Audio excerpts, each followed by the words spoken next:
Well, from federal aid for evacuees from wildfires in Alberta to the government's plans for changing the way Canadians vote in the next election, there's a lot to mull over with MPs from the different parties. And this week I'm joined by three MPs from the foyer of the House of Commons. I'm joined by Adam Vaughan. He is the Parliamentary Secretary to the Prime Minister. Todd Doherty is a Conservative member for the BC riding of Caribou Prince George. And Linda Duncan is the NDP member from the riding of Edmonton-Strathcona. All three of you, welcome and thanks for taking the time. Thanks for having us. Okay, well, let's start. First of all, let's just start generally. I mean, the Prime Minister now has visited Fort McMurray. There had been, in some quarters, there had been some debate and some references to whether the Prime Minister should have maybe gone out to Alberta and specifically to Fort McMurray earlier. Some people arguing on both sides of it. Adam Vaughan, it's almost 10 days after the worst of the fires. What about the timing? It's a sensitive issue. You've got work being done on the ground, you've got security concerns, and you don't want an official visit to get in the way of making sure Fort McMurray gets back on its feet as soon as possible. So he's there today with an invite from the Premier. He'll be meeting with the Premier and municipal leaders, but most importantly, he'll be thanking the volunteers and especially the firefighters who've done such an extraordinary job of protecting that community as best they could and putting it in a position where it can move forward. The other thing he'll be doing is surveying the damage so we understand from a first-hand glance exactly how to step in, provide the infrastructure support, the social support, the economic investments to get Fort McMurray back and to as close as where it was before the fires. Okay, Todd Doherty, where do you stand on this in terms of whether the Prime Minister should have maybe gone out earlier or whether this is appropriate timing? Well, I think first and foremost, Albertans need to know, and those in Fort McMurray need to know, that we all as Canadians stand with them. Unfortunately, by appearance, it would seem that our Prime Minister was more interested in meeting with Trekkies rather than evacuees, but he's there today.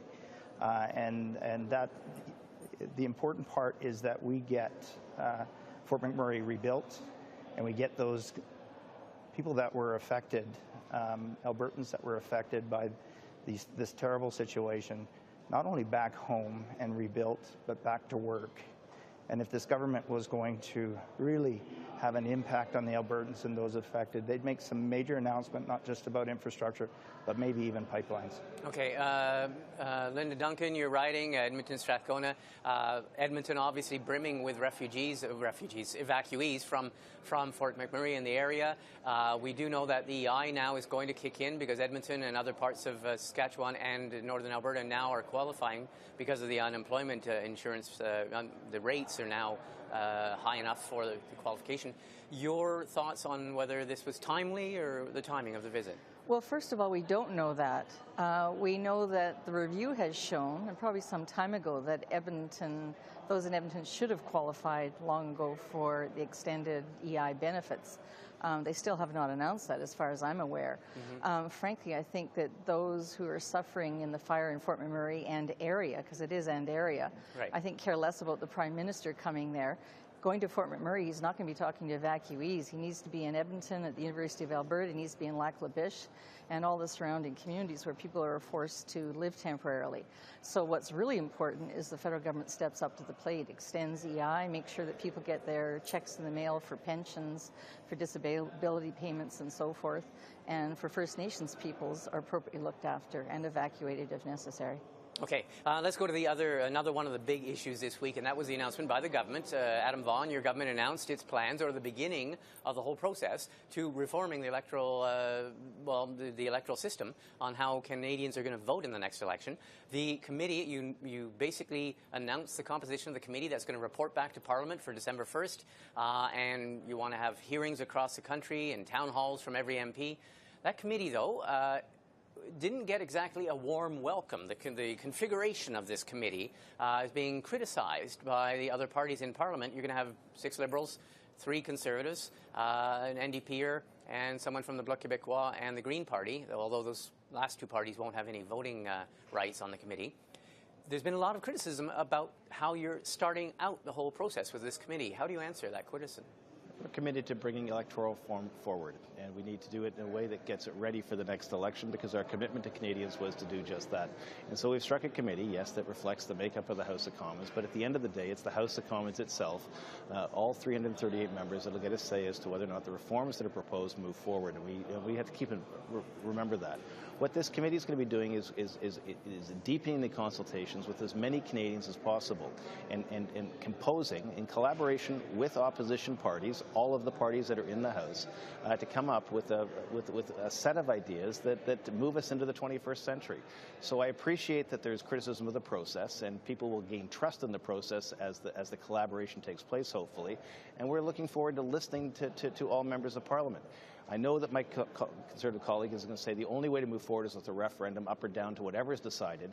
I think that is making a decision, yes or no, before you even know what we're talking about yet. What we want to first do is get out into the country, consult with Canadians, bring forward the ideas, put them into play with the all-party committee, and see if we can't compose a solution to this that gets buy-in.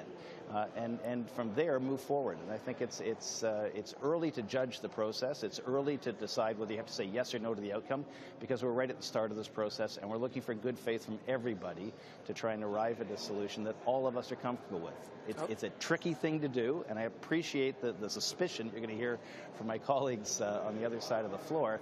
But I think that Canadians need to watch what is produced by this process, not necessarily count the number of seats around a table. Okay, Todd Doherty, your reaction to what we've seen so far, the striking of the committee or the announcement of the committee? Well, there's no suspicion. They've been very clear that the decision of electoral reform will be made by Cabinet. And that's fundamentally wrong. No, the House. Canadians need to vote on this. And it should be put to the Canadian public. Canadians should have a say on whether they want to move forward with electoral reform. They need to decide. We need to remember too that the voice of this House is the voice of Canadians, and truly, Canada needs to have a say on this. The government, stood in the House. The Minister of Electoral Reform stood in the House yesterday and said they launched it on Twitter yesterday or the day before, and it had 12 million hits and the hashtag. I agree that some of the things that we do in this House and as parliamentarians, we need to move forward with new technologies. But fundamentally, we need to make sure that we're going out and we're engaging Canadians and allowing them to have a say. This government, the Prime Minister's already said that he won't go to a referendum because he knows he won't win that.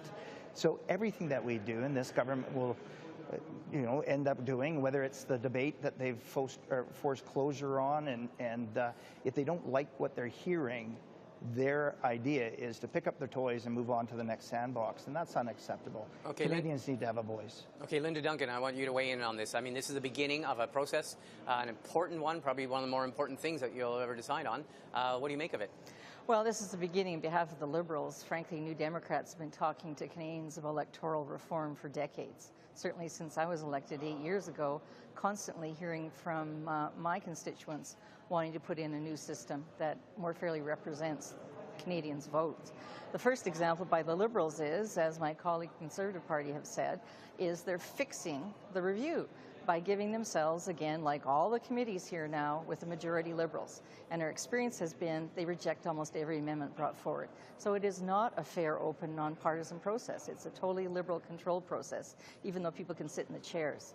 What really troubles me, frankly, is the Minister of Democratic Reform announcing, oh, this is great, we're going to have a process, and every MP has an obligation to go out and consult with their members.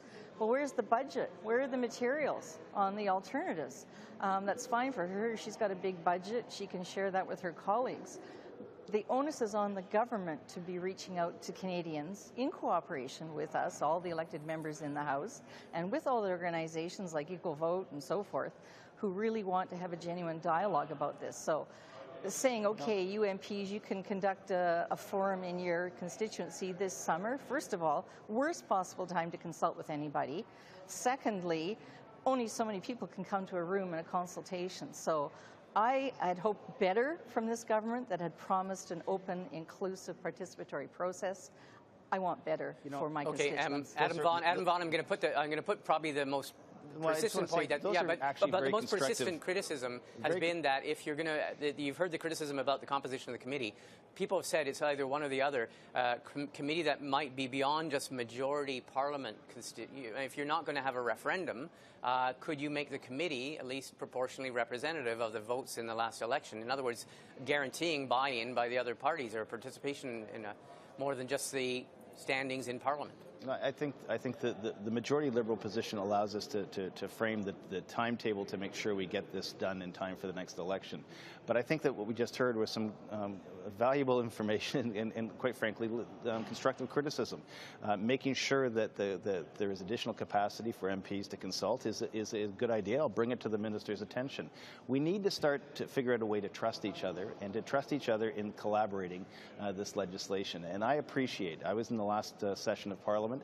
I appreciate how that tank has been drained by past behavior of previous governments. And when closure is invoked, it creates that friction that doesn't allow that trust to move forward. We need to find a way to do this. Canadians have been very clear that the existing system, which has generated the current committee structure and the standing orders and all of the configurations that require us to govern the way we govern, we need to figure out a way to move forward that's more collegial, that gets more done with cooperation rather than simply always looking for the battleground instead of looking for the common ground where I think the common good actually lies. And so when ideas like that come forward about whether or not there should be a tweak to MP budgets to help with the consultation, whether consultations can be staged different with technology or the timetable of the consultation can be rolled into this process, I think leaning into those ideas is part of the way we build trust and momentum on this issue, because at the end of the day, the goal here is to strengthen democracy, to strengthen not political parties per se, but the voices of Canadians in the political process. Okay, and on that's that note, the real goal. Okay, on that note, we're going to have to.